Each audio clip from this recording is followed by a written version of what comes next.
And we are live. Good afternoon, crypto warriors, and welcome back to the Gem into Crypto, episode 362. Today is Wednesday, March 13th, and I'm King. And I'm Bitcoin Zay, and we are here to bridge the gap between cryptocurrency and the community Monday through Friday at 3-ish. At 3-ish. Oh, yeah. New Hello, time. hello.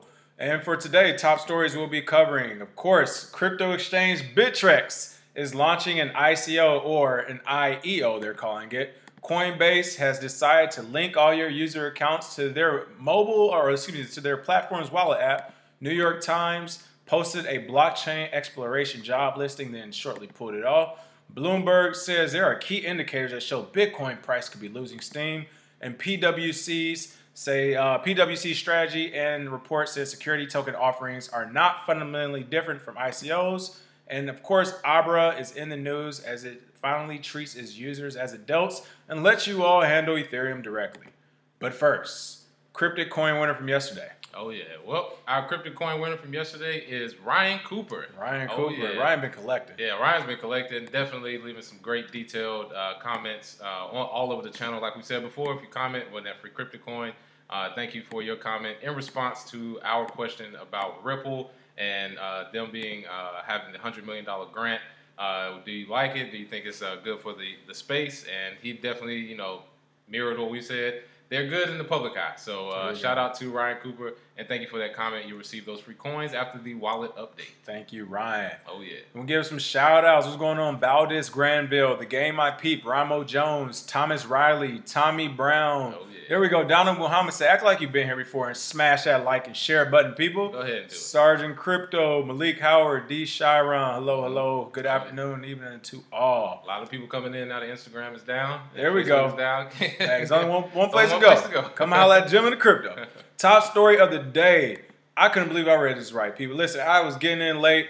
I was telling Bitcoin Zay, I said, hey, man, you need me for the show day? He said, I'm good to go. I started reading some crypto news. I was like, oh, I got to jump on this. Bittrex is in the news. Crypto exchange Bittrex International to host its first public initial exchange offering. Boo. Listen, we told you all for years now at this point, Bittrex, Bill Shahara, some of those guys over there are not to be trusted. They will literally change their terms of service on you overnight and basically just kidnap your funds or allow it to be kidnapped. But it looks like they're hosting its first token sale, dubbed an initial exchange offering, IEO, on Bittrex International, its Malta-based digital asset trading platform. News was announced in a press release published on March 11th. What is going on with this IEO? Oh, yeah. Well, in a new development in the crypto space, a new term called IEO. Get ready.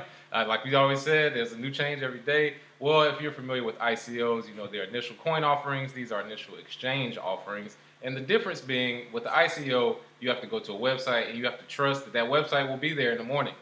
That's one of the things that we saw in the ICO space. They can take your money and run. With IEOs, you have the trusted source of an exchange doing the ICO through their exchange with Bittrex. And the token they're doing this IEO for is RAID, XRD tokens, which is an international gaming data blockchain project. And we'll see more of this to come, but it's crazy Bittrex is doing it first, or not first, but their first one, after we, talked about this before. And the fact that they have, inconsistent, or have been inconsistent in their regulation of crypto. Right. This is surprising, very surprising to see. But Bittrex is trying to go for the gold like everybody else. Their trading volume has declined, massive declines actually, and I don't really like Serves them right myself, but the IEO that they're doing, they're just trying to keep pace with the industry. This is just industry based. Oh, they're definitely just pulling something out the hat and seeing if it works. I mean, just right here, they're talking about the details that's been outlined for the IEO. I hate that we're about to bring another buzzword to life. Jeez. If you remember the episode when they first said CBD, or was it Central CBDCs, when we read that out loud, the episode, we saw it about 10 times in the article, and we said that was a new buzzword. And that was like toward the end of 2017, and literally became the new buzzword. Yep. So I think Bittrex is trying to start the new buzzword, IEO. But my thing is, they say their hard cap is $6 million once that's reached, right? Bill Shahara has that, people, himself. Yeah. So you need to ask yourself, why is he doing this IEO? You know, what is the point of this? He already has that in cash. Yeah. Literally, like himself, not even his team. He has it. Yeah. The other 3 or 4 people on his team, like to work for Google, Amazon, as development engineers and security engineers, whatever, they probably have the rest. So it's kind of curious to me of why he's even doing it when they can literally just go in their own pockets and say, hey, we're just going to do this. But hey, I don't know. You know, IEO, initial exchange, you get a chance to be a part of the Bittrex exchange. And I will say, you know what, from an unbiased business standpoint, I get it though. It is a smart play because it's one of those too big to fail things. If you can get a lot of people to buy a piece of your exchange, then you can't fail. Because literally the lawsuits will come in, or who do we sue? How do we get our money back? Then the government will have to step in, regulators, you have taxpayers in it. I mean, literally you become too big to fail, and that's how they say, well, maybe we should just keep this crypto exchange open a while longer to help the people who lost their money and just take a piece of it. Oh, yeah. And it's not to be confused with, Binance token or KuCoin shares, but they are providing the platform to do essentially ICOs through them. So it's basically like, well, instead of letting regular people do the ICOs, do it through us, and we're internationally derivatives on top of derivatives. People, we're seeing this is all it is. They're just literally making another derivative for it. You could have just, Raid could have just put up a website, registered as a security with the SEC. I believe that's $6,000, and did some other regulation stuff with money transmission. That's another $100K, and then had it themselves and just did it. But through an exchange, I think it may be cheaper to do it, and at the same time more on the back end. So yeah, you're right. He has $6 million by itself. Come on, every token sale they do is gonna get sold out, people. Every single one. I mean, that's basically the appeal of an exchange. Every single time they have one, they have the money to just pump the bots. You already know. They about to pump the mess out of that. Turn the bots on. You know what? I was going to go to another exchange story. Let's skip around. Actually, go to this PwC story since we have been talking about this new buzzword IEO. PwC strategy and security token offerings are not fundamentally different from ICOs. That's right. So the next time some 40-year-old comes up to you, or with his matching tie and pocket square and his pinched or striped shirt or whatever, his oversized suit, telling you about why STOs and regulations need it and not ICOs, tell him or her that the security token offerings that are becoming popular now have been pointed out in a new report by Big Four firm PwC's global consulting subsidiary strategy.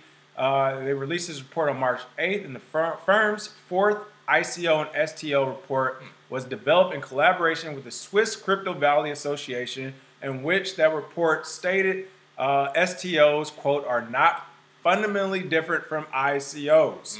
Something we have said many times before. And with that being said, the same thing with IEOs and how we just said derivatives on derivatives.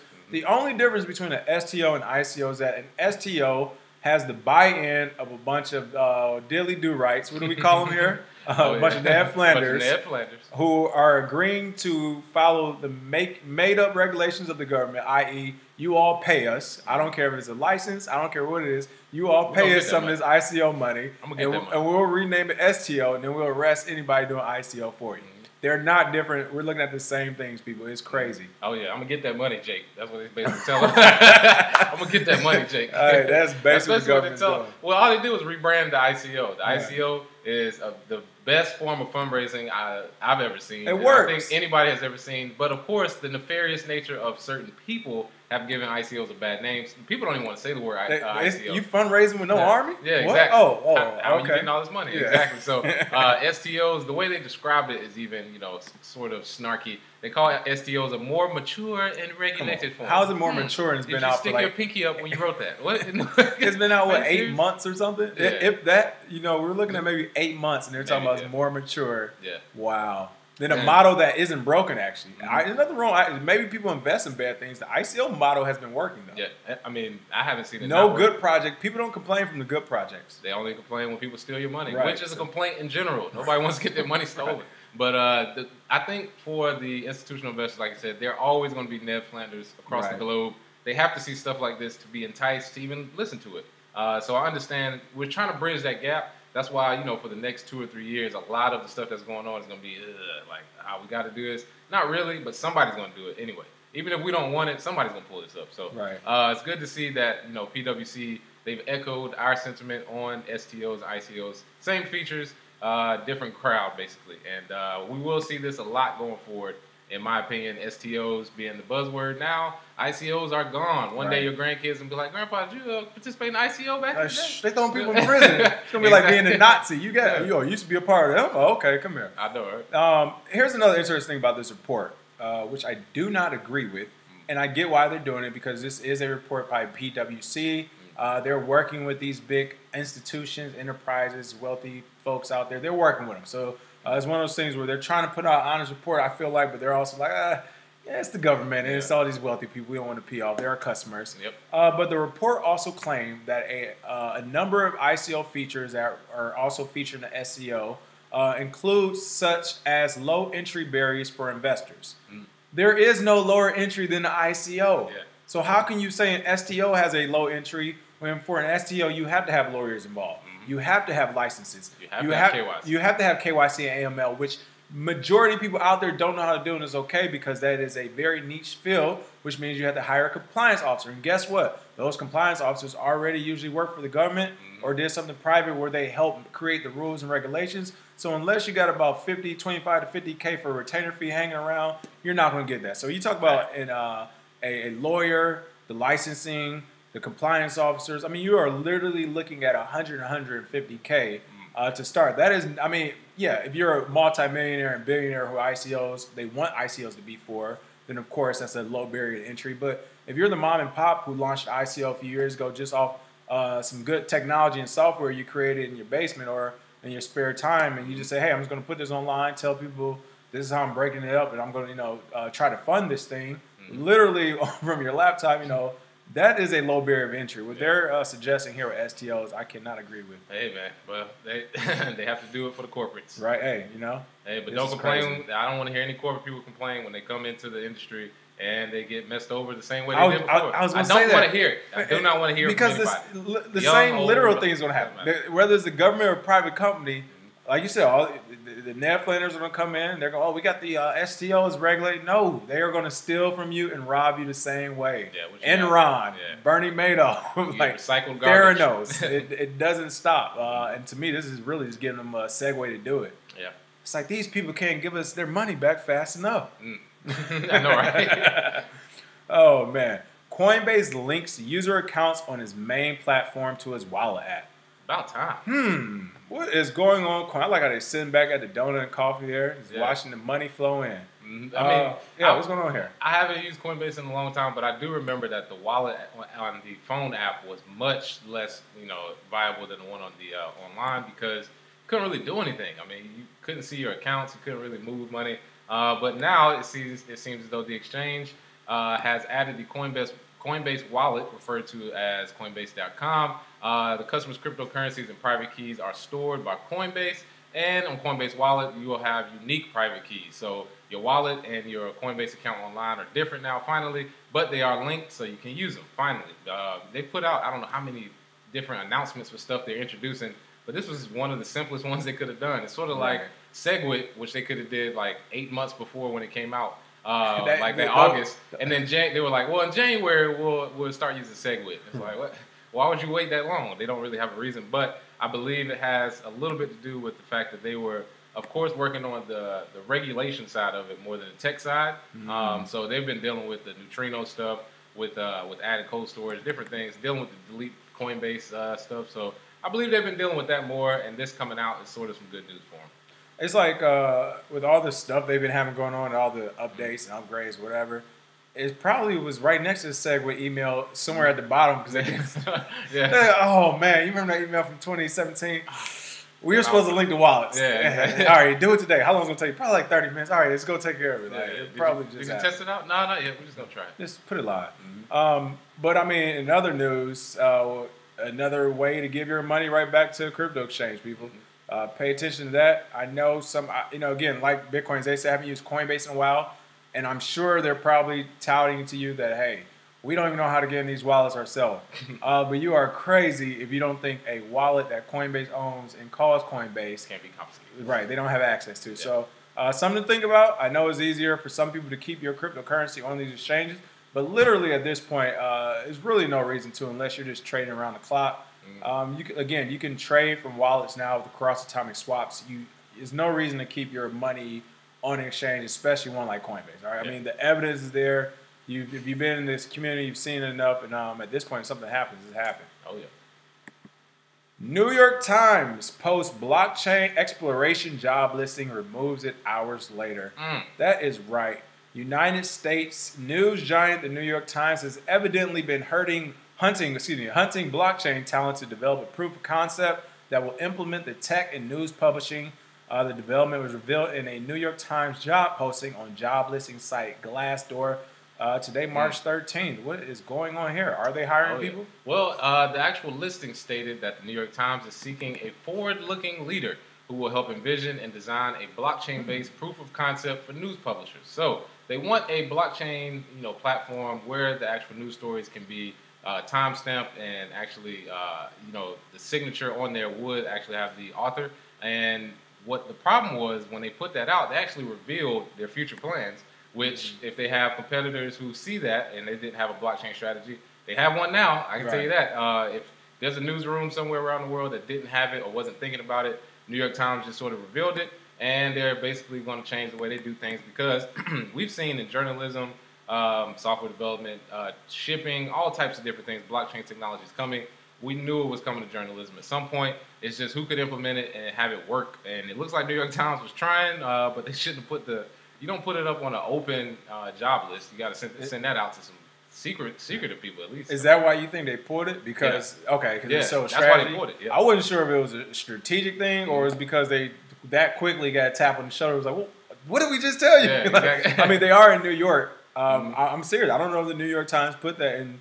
And Jamie, hey, really? That's what we're doing? Okay, I would shut this down tomorrow. Like, I don't know. So, but that's a good point from the strategic point of view. But even then, I mean, this is my thing when it comes to blockchain. These big institutions and companies. If they put it down for strategic reason or whatever reason, to me, this shows you how inept they are and how far behind they are from a technical point of view because they still think they can post something on the internet and take it down, being the New York Times, and no one will catch it. Man, so that's why it's almost hard for me to believe that they didn't it had to be the tap on the shoulder, but even for strategic reasons, like really New York Times, you don't think no one's checking your tweets, your posts. Everything you do 24/7. The old man on Twitter. Right. Oh, delete comment. Yeah, hey, no one saw it. It's like, no. Didn't work for Ray Allen. Won't work for you either. Hilarious. All right. Too funny. Bloomberg. Key indicators show Bitcoin price could be losing steam. People, this is a huge story, whether you believe it or not. And the reason being is because Bloomberg is showing you they have no clue what is going on in the crypto space. None at all. Just as much as CNBC. The reason why this story is important is because the price of Bitcoin, and we actually mentioned this a few weeks ago when we were saying we were seeing a lot of price stories like every day on Cointelegraph and stuff about the Bitcoin price. But they're reporting on it. I mean, it's swinging less than 1% some days, and they're reporting on it. In this Bloomberg article, without even going into detail, they're saying the Bitcoin price could be losing steam. The price of Bitcoin has been pretty much the same for like the last 6 months. Look at the chart. Scroll down to that crazy. chart. Yeah, let me bring it. Is it on there? Scroll down. Look at this chart. This is accumulation, people. This is since December. It hasn't moved. If you zoom out from this chart right here, it's like almost a straight line. All right, so it's nothing. I have no clue why we're doing all these articles about price every day. Bitcoin is a stable coin. There it is. Hey, we know the market for it, and it's still higher than what it started at the beginning of 2017 too. So that's pretty cool to see. Oh yeah. But yeah, so I don't know. I mean, it's something you definitely want to pay attention to when you're getting your news because, again, most of the calls or solicitations we have at least are from people saying, well, this happened, Quadriga CX, or this happened, or everybody's stealing the criminals. Or things like this. Bloomberg said that is about to lose steam, and it's like, what indicators are they using? Who's on their desk? And these are people who make the top 40 of 40 of the crypto or blockchain in all these magazines. It's crazy. Yeah, and the way that they describe a lot of their descriptions of how the market is moving is mostly because of the fact that they have to put something out either every day or every week. So if there is no movement, they'll just throw in words and make it seem like it's something happening. Like this guy, conditions are akin to November 2018. Just prior to the collapse, Prices are consolidating within narrow ranges. Which range? High time frame, low time frame? We don't know. With a few sharp bear market rallies that appear fleeting.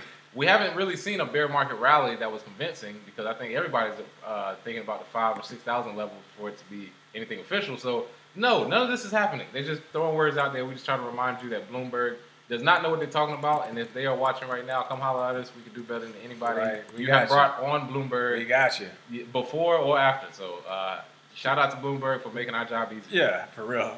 Tommy Brown, spot on. Tommy Brown said they must be running low on news. Bitcoin, they said the same thing. Well, I was like, you see this Bloomberg story about the price, Bitcoin price? He's like, man, it must be a slow news day. Oh, yeah.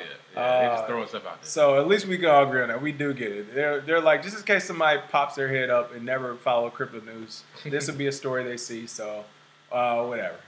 But if it's anything how it's traditionally been in the mainstream news, hopefully this is a contraindicator right here, and the price goes the opposite way. That would be pretty funny. How big boom. Maybe Bloomberg would delete their article like New York Times are doing their job postings. Bloomberg trash. No one saw it. Abra finally treats its users as adults, let them handle Ethereum directly. This article, this photo is hilarious. The Next Web, TNW, I've actually never been on this site, but I saw them as one of the news stories. And Cointelegraph takes up too much of the computer's resources, which is why you don't see our words and lip sync on YouTube sometimes. So I tried a different article place. This picture is hilarious. What is going on with this story in Abra? I love this old woman. She's like, I can use it. Exactly. See, Abra is one of those, it's more of an institutional investment app. Okay. But users will now be able to receive, hold, sell, and buy Ethereum directly from that wallet. They have over 30 crypto assets and over 50 fiat currencies. And I believe that picture with the grandmother is great to show because they're sort of trying to show that it's for everybody. Your grandmother can use it, a kid can use it, anybody. So if they want to buy assets, you can get it on Abra. They are, with KYC and AML, you can get $25 worth of free Ethereum on their exchange. I do think it's a referral program, so you have to bring somebody else along. But Abra is trying to get that market share as well. There we go. A couple of things there, the good and the bad. The good is, like we said, great promotion for cryptocurrency. Definitely onboard more users. The bad, like we've always said with KYC, is it's a slippery slope. If they're actually bribing you with money to get your information, then you are the product. They got you. If you only cost $25, then you probably worth about $250. So that's the one thing people don't understand. When you sign up on the site, they'll offer you $25. Your data is worth at least 10 times, 20 times that. So at a minimum. At a minimum. So don't let you be a high trader or somebody who's active doing it. Don't do anything active with money and they find out. Yeah, exactly. That's like times 100 all of a sudden. They can offer you the world. Right. That's why they give you free credit cards. I mean, they want to give you or get you on the hook to paying them back. And one of the things that will help them get paid back, they make a lot of money, is data. And if they add crypto, this is what Abra gets out of it. But Ethereum being added is good for the Ethereum people. They've been waiting for a while. The ERC20 support update went through well, so they are adding it now. I mean, again, and shout out to Abra. I mean, it is cool that they are doing something different. They're trying to, because they entered the market again at an interesting time. Where I believe was it 2017, so 2018 when they really came in. I mean, they came in highs and lows. They saw it, but they came in at a time still where a lot of companies were saying no. You know, like it doesn't make sense. Banks don't want to do it, or they claim publicly they don't want to do it. We know behind the scenes, everyone is jumping on everything crypto and blockchain. But they came out publicly. So it's good to see them growing, and I would much rather see them grow than some other companies out there. So why not? Oh, yeah. All right. Other than that, what are we doing for the free crypto coin for the day? Oh, yeah. So what are your thoughts on the Bittrex IEO? Do you think it's good for exchanges? I was like, what is IEO? I forgot that quick. That's what I'm saying. These new terms is popping up. The initial exchange offering, do you think it's good for Bittrex? Do you think it's good for tokens to have an IEO over an ICO?